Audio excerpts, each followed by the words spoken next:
Howdy, Hawkeye Cowgirl here. I put up my little Ask Me Anything deal like maybe an hour and a half ago, if that. So I've only got a few questions, but I'm bored tonight, and I was really frustrated because I didn't get to go shoot earlier. Because A&M's Rec Center employs assholes. And anyway, felt like doing this because I need to do something. So, like I said, I've just got a few questions, which is good because I feel like some of the really long videos I get bored and then I don't watch the whole thing, and then I have to like multitask, which means I've been playing a lot of Minesweeper and I've been messing with my 5x5 Rubik's Cube. Yeah. Anyway, so my first question was from Benchy, and he asked what my favorite fitness tune is. And I guess I've kind of got like three. I'm terrible at picking favorites.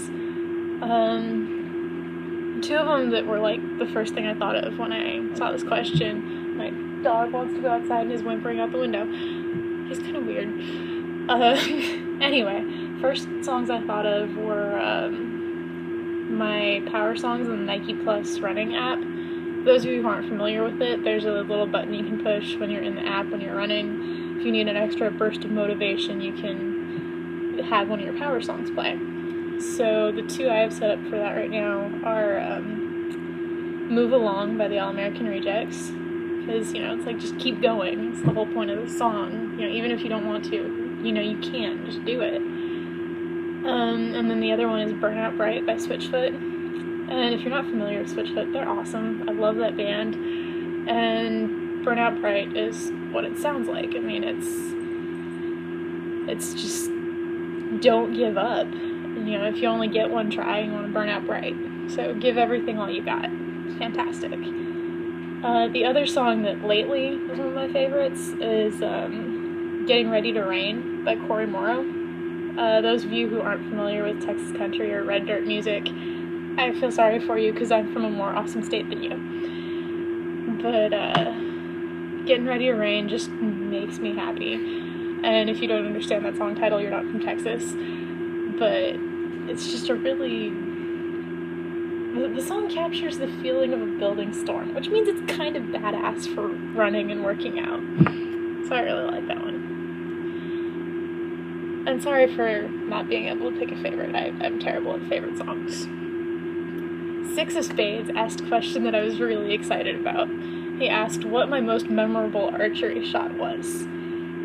And, you know, I kind of wish I could say it was, like, a really badass shot at a tournament or something where I, like, nailed the 10 ring when I was under pressure. My most memorable shot was actually in my first semester of shooting. I was taking a beginning archery class at A&M, and one of the things we do at the beginning classes every semester is we do little bonus games. And so one of them, we tell people to find a picture that's about the size of the 9 and 10 ring together on the target. So that's the yellow on the targets we shoot.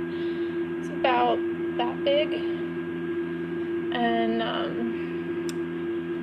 find a picture, get it about that size, of something we want to put an arrow through. Or, you know, anything else you want to put an arrow through that you can reasonably put an arrow through, like parking tickets or tests that you didn't do good on or something.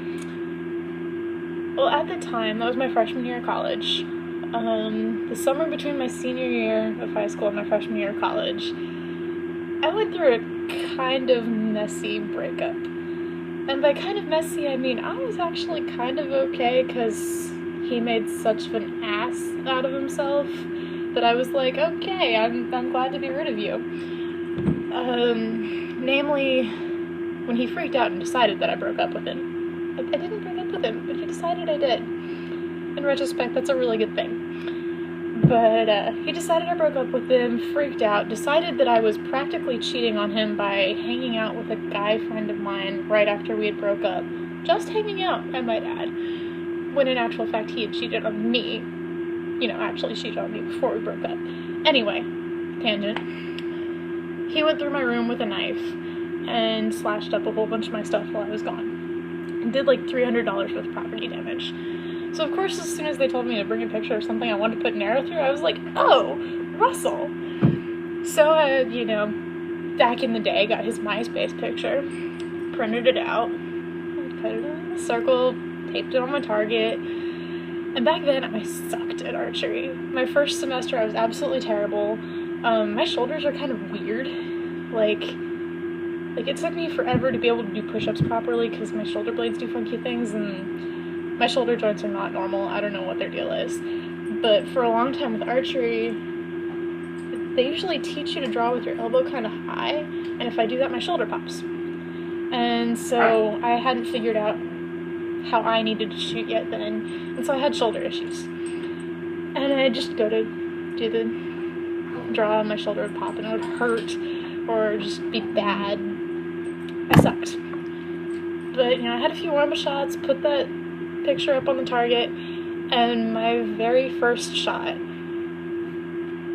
the bow up, you know, go through my pre-shot routine and everything, and I whispered to myself, this is for my teddy bear, because he literally slashed open my teddy bear.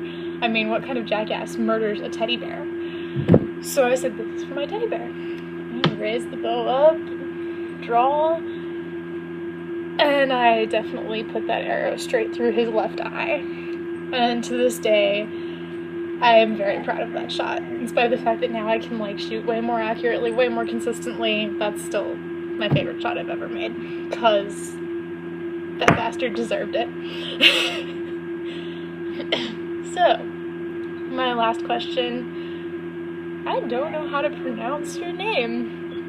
ASAC13? I'm sorry. What's your favorite insult to use? And in spite of what you might think from listening to me tell that story and my status earlier, cussing out rec sports and all of that, I'm actually not a very angry person. I generally don't insult people. I'm very friendly. When I do, it's usually just some kind of offhand comment to somebody else of people being not the sharpest knife in the drawer or something.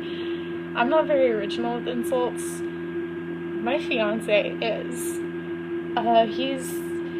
He makes stuff up and says really weird stuff, and it changes all the time. There was a point where his favorite insult was douche taco, because it annoyed the crap out of one of our roommates, and so he'd say that all the time, and then she started saying it all the time because he was saying it all the time, and it drove her crazy, which made him happy. He likes driving people crazy.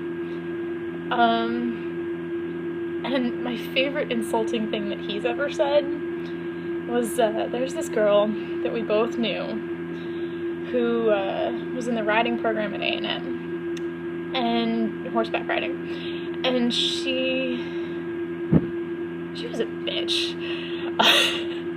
She had tried to break us up before, and just, she was weird. But in any case, she was trying out for the stock horse team. And Casey had also tried out, my fiance. And so he was just hanging around after he had done his tryout, and I had to leave because I had something else going on. But he was there when she rode. And so when we were talking on the phone, you know, hey, how'd the tryout go, whatever. He said to me, when I asked how her tryout went, that she rode like a sack of potatoes trying to fuck a chicken. Any of you who ride horses can probably actually visualize that in your head, because there's a certain set of ways you describe movements. So people who ride like a sack of potatoes, they're all slouched down like this, and they just kind of bounce around and look like shit. And then there's the people who look like they're trying to fuck the horse. It's never good. And then there's also the people who do this number as they ride and look like chickens. So she was doing like all of that, and it was the most epic image ever.